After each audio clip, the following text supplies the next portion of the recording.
Dostlar salam. Salam. Bugün Vüqar bəylə sizə Kanterm şirkətinin yerdən isitmə boruları haqqında məlumat verəcək. Əziz dostlar, bizdə 5 növ boru var. Pexi borusu, Bluepert ikinci nəsil borudur, 2 cürdür, alüminiy qatı olan və olmayan, sadə pert borusu və axırıncı pert alt pert borusu. Vüqar bəy, bu borular nə ilə fərqlənir?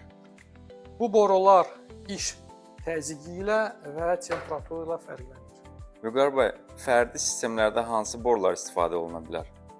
Fərdi sistemlərdə Kantermin hər bir borusu istifadə oluna bilər.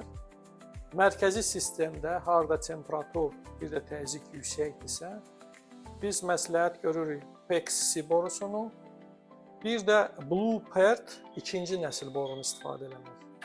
Bizdə 600 metrəlik boru mövcuddur. Bununla siz quraşdırmada boruya qənaət etmiş olursunuz. Bundan əlavə olaraq Kanterm şirkətinin yerdən isitmə sistemləri üçün digər alət və avadanlıqları mövcuddur.